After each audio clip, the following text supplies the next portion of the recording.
What's up, everybody? Welcome to a new video today. This is part 2 of the Infiniti G35 Coupe. That's right. So you got to see part 1. That was some highlights of the actual exterior and interior on the car. Now today we are going to take it out for a test drive. It's sitting right there. So stay with us. We're going to take it out for a ride and see what it's all about. Again, the car is only $1,300 bucks. I mean, man, that is cheap. That is not a whole lot of money for this really cool car. I mean, come on, guys and girls. You can't tell me that this little Infiniti G35 isn't a cool car. Boy, look at it. It's pretty sweet. All right, everybody, so we're back. Now, just again, so a quick reminder, it's a 2003 Infiniti G35 Coupe, rear-wheel drive. It's got 200,000+ miles on it, and we just had it cleaned yesterday. So, you know, the last video we did, you got to see it before it was cleaned, and now you're seeing it after we've had it detailed and washed. I think he threw a little wax on the paint and cleaned the interior, so it looks much, much, much better. What a pretty little car. Now, this vehicle, there's a reason why it is only $1,300 cash. And when I tell you the reason on why it's $1,300 cash, you will say, okay, now I get it. And maybe I told you in the first video, I can't really remember. But the vehicle needs a transmission. That's right. It will drive forward, but will not drive in reverse. So we're going to do our best to drive this car out of here today and hit the streets of Ravenel, South Carolina. But we got to do the best to remember to not get in a situation where we need to put the vehicle in reverse. So, yeah, let's try that one for a moment. I've never driven a car that doesn't have a reverse gear in it. Anyways, the alloy wheels are in good shape. The tires look good. As you can see, the tires are like brand new, looking great there. You know, the car's got pretty fresh paint on it. It's got tinted windows. I mean, it's a really pretty car. The paint job on it is not perfect, okay? It wasn't taken to some, you know, high-end paint shop to get resprayed. It really looks like it was probably resprayed at Mako or something like that, you know, but it's nice and shiny. But when you really kind of start looking at it and getting up close, you can see, you know, little bits of trash in the paint, maybe some orange appeal, and stuff like that, okay? Maybe a run here or there, but not too bad. Again, from about 10 feet back, you're saying, okay, this is a pretty sporty looking car. Paint looks pretty good. It does have one spot right here on this back bumper where the paint chipped off right there. But again, other than that, not too bad. Again, the G35 logo is missing right there. It looked like someone was so nice to take a razor blade or something and just try to peel off the logo. I mean, come on, just leave things alone, people, okay? If you want the logos off that bad, take it to a professional to get it done. But anyways, let's go ahead and hop in and see how it rides. I still am curious to see how clean it is now that the detail guy got in here and did it. And wowee, look at that. He's already taken all the seat covers off and did what I was wanting to see already. And there's your seats, looking good, right? I mean, not bad for a 2003. Back seats are nice and clean, look like they've never even been sat in before. The driver's seat is probably the worst out of the two front seats just because it's got the varicose veins going on right in there. And it's got a little rip in the leather right here. I mean, again, it's an 03. You're talking well over 15 years old now. So it's the age is starting to show. But the main thing is to see if it cranks up and runs and all that. So let's go ahead and hop in and see. That door right here, this door seems to not really stay open. You know, let's see if we can do that. Okay, see what I'm talking about? It just keeps on closing, which is kind of odd. I know it's a windy day today, but it's not that windy where the door won't close. It definitely, the carpet down here, if I can show you, has got its fair share of a rip right there, which tells me that somebody must have loved resting their heel right there when they were driving, you know, like that. Probably this foot here, like that. But anyways, when you're sitting in the G35, it's snug as a bug. You know, it's very comfortable in here. Let's go ahead and take our key, and it looks like it's got one of those aftermarket alarm systems at one point, which we actually had taken it off because the car kept on beeping and making a bunch of noise out here for quite some time. So we had our technician take that alarm off the car. Again, it was an aftermarket alarm. And there we go. Let's go ahead and crank her up. I mean, cranks right up on a dime. Here's the mileage on the car, to be exact. Let's take a look. There you go, 230,849 on the mileage. And look at this, guys, which is kind of interesting. No check engine lights. How about that? Only a service engine soon light, meaning it needs an oil change. So no check engine lights on the dash. That is great. All this still works up here. It's a little tough to see with the sun right now. You got your analog clock.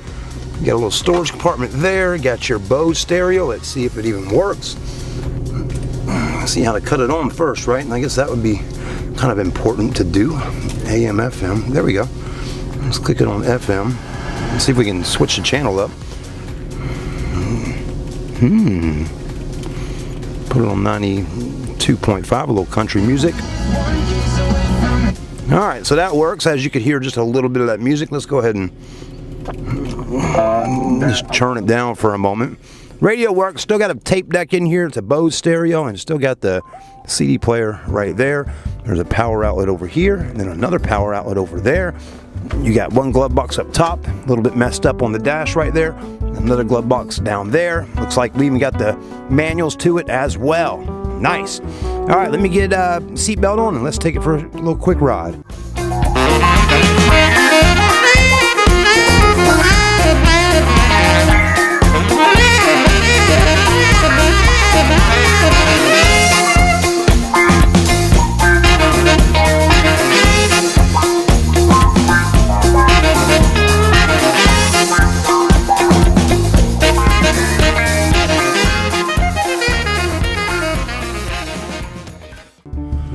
Alright guys, let's see what this is all about. Now I'm going to tell you one thing real quick before we hit the streets in this car.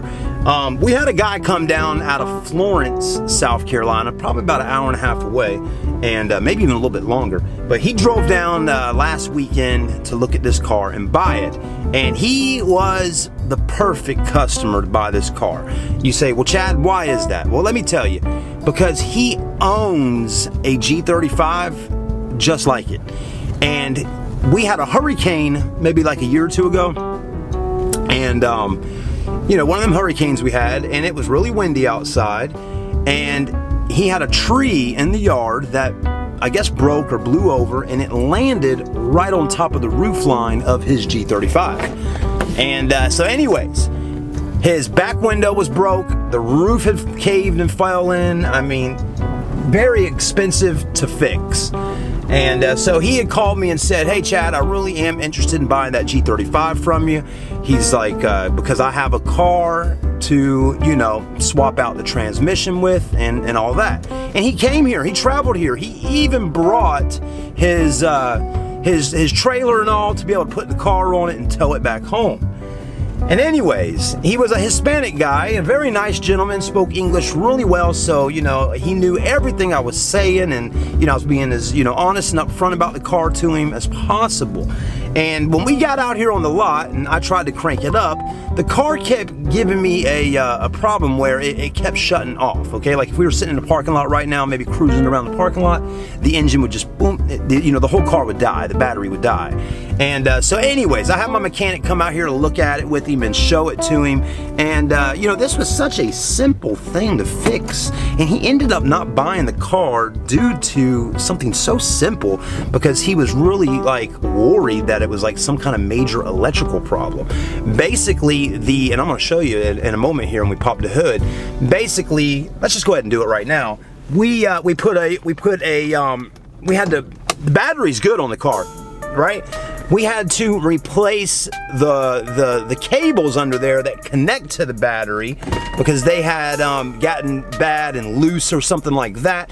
So our mechanic told him what was going on and everything about it, and he still ended up backing out on the deal.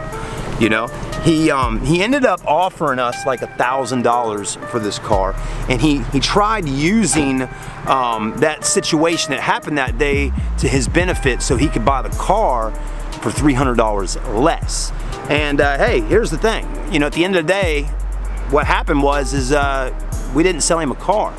And I tried, you know, to get him to buy it, because I'm like, hey, this guy's got one at home. It's the perfect customer to buy the car and this, that, and the other. And he didn't buy the car. All over $300 because he wanted to buy it for $1,000 and I had to sell it for $1,300. And I told him, I said, look, I'm all in at $1,300. The price I got it online for is the price it's got to sell for. And anyways, he came to buy it for $1,300. But he tried thinking and saying that, you know, he thought the battery situation or it was something more than what it was. And that's not true. It was just these cords in here, these cables that needed replacing. So anyways, after he left that day and our mechanic finally got time to work on it, yesterday he replaced the cables, we got the car cleaned, and it's up front ready to sell. So don't come up here thinking you're gonna buy this car for $1,000. You know, again, this guy drove almost 2 hours away and left without a car. So again, I need $1,300 for it. But as you can see there, the battery's in good shape, but this right up in here was the problem, okay? This was all loose or something like that, and see, it's nice and tight now, and whatever the mechanic did, he did. I don't know what he did, but he told me he fixed the cable problem, so I'm assuming he had replaced some of the cables or tightened them up or did something. So anyways, that was the situation. It's fixed. The car runs, and I'm gonna prove it to you right now by driving it down the road, shifting through the gears, and showing you what it does.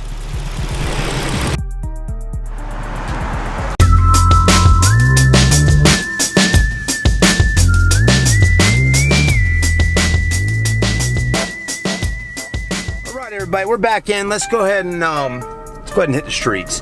So I'm gonna roll down our windows so y'all can hear the engine and take it for a ride.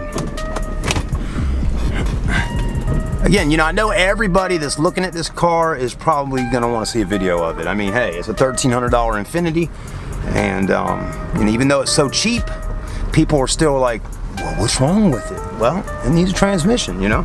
That's what's going on with it. So let's see if I can do the challenge today of not having to go in reverse. Yeah. And you know, there's another reason why I'm driving too, because I got to go down the street to the post office and mail something to a customer. So we're gonna try to pull into the post office here in a minute, and again, try to get through it without going in reverse. So let's do this.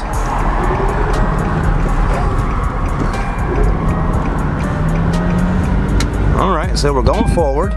So far, motor feels pretty good on her. I mean, I haven't really mashed down the gas and got up on it yet. And anyways, we're gonna get there in just a moment. If traffic will permit for me to be able to pull into an actual road and hit the gas and go. Come on, I wanna drive, let's go.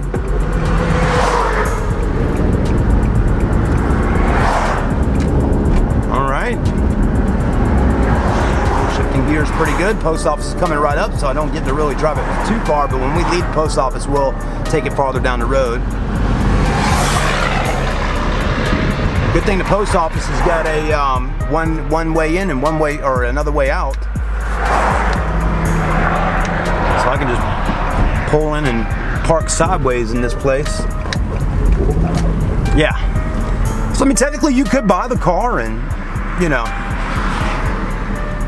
drive it home, you know, nobody said you couldn't. You're just gonna have to be real creative with your driving skills. All right, guys, we'll be right back. Let me run the post office. We'll be right back. All right, that's all good. All right, let's go ahead and hit the street. Yeah. All right. Let's see. All right, we had to go to the post office. Do not leave your driver's license at my dealership, please, especially if you're coming from out of town. Customer left his driver's license at the store a few days ago, and now I'm having to mail it back to him, back towards Savannah, Georgia. So, I mean, technically not his fault, really. Probably my fault, because he gave me his driver's license to make a copy of it so him and his wife could go on a test drive, and I had forgotten to take it off the printer. So, please though, still, make sure you got your driver's license before you go, and I'll make sure from now on that I get it off the printer. Anyways, let's see how she rides.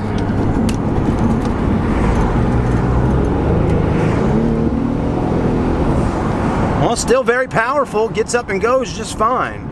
I mean, I think that's about it for today on driving it. I know it was just something quick, but it feels pretty good. The motor's still pretty strong. I mean, it's that good old V6 under there that Infiniti put in these vehicles. So again, it still rides pretty good.